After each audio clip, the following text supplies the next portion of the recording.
Assalamualaikum warahmatullahi wabarakatuh. Perkenalkan, nama saya Sri Ratnasari dengan NIM 242093030046.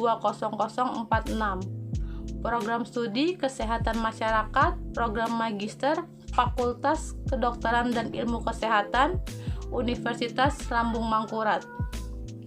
Saya ingin mempresentasikan tentang globalisasi dan industri makanan dalam mata kuliah aspek sosial, pangan, dan gizi dengan dosen pengampu Dr. Insinyur Syahrial Sadiq, ST, Engineering, MSI.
Pada video sebelumnya itu menunjukkan adalah gambaran dari globalisasi terhadap industri makanan.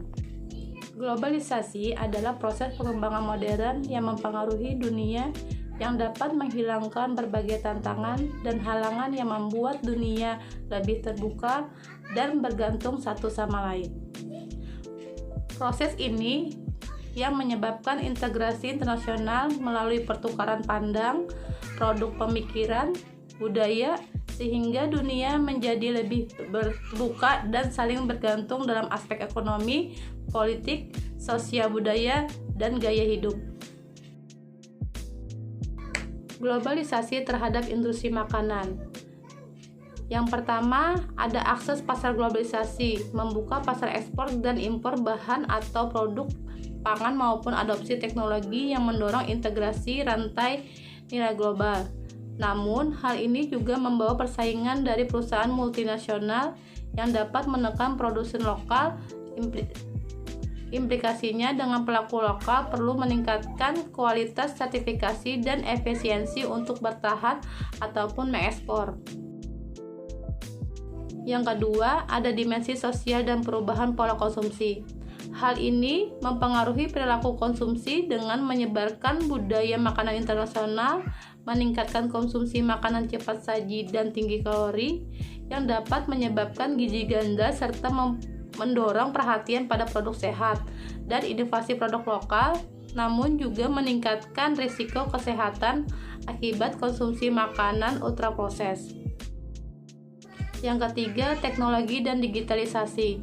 Adopsi teknologi digital mengubah praktik pemasaran dan distribusi makanan sehingga mempercepat akses produk olahan ke konsumen kota dan memperluas pasar UMKM sekaligus mengubah pola konsumsi. Studi pada industri F&B Indonesia menunjukkan digital supply chain meningkatkan kinerja operasional serta memperluas akses pasar fitur penting untuk bersaing di pasar global.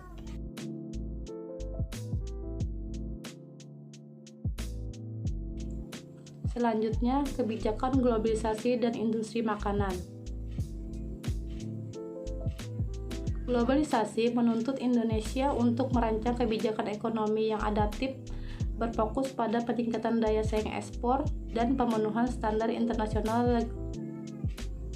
Regulasi perdagangan berperan ganda, yaitu untuk melindungi industri domestik dan menjamin kualitas produk pemerintah serta memanfaatkan perjanjian dagang bilateral dan regional untuk memperkuat posisi di pasar global sambil mewaspadai risiko ketergantungan dan gejolak ekonomi global. Regulasi teknis sangat penting di era global dengan fokus Indonesia pada industri halal melalui kepatuhan syariat dan sertifikasi untuk memanfaatkan pasar halal domestik dan global. Selain itu juga, regulasi SNI dan keamanan pangan diperlukan untuk menjaga daya saingan internasional.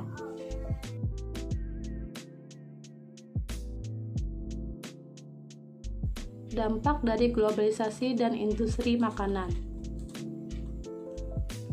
Yang pertama, tantangan ketergantungan impor. Globalisasi memperkuat ketergantungan industri makanan dan minuman pada bahan baku impor seperti gandum, yang membuat industri rentan terhadap fluktuasi harga internasional dan membebani ekonomi dalam jangka panjang.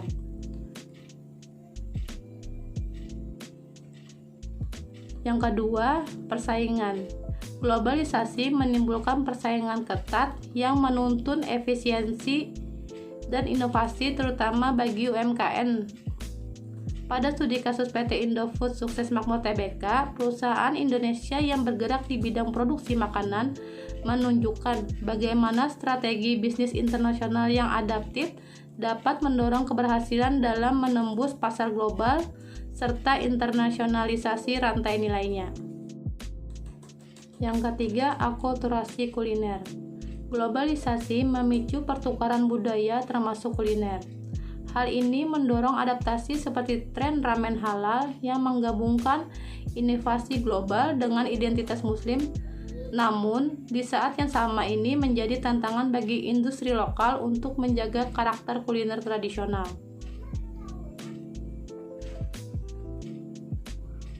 Yang keempat, ada perubahan tren konsumen. Globalisasi berdampak tidak hanya mempengaruhi struktur industri makanan, tetapi juga berimplikasi terhadap status gizi penduduk dengan menghasilkan nutritional transition dan seringkali mengalami double burden. Koeksistensi kekurangan gizi dan kelebihan gizi di banyak wilayah di Indonesia.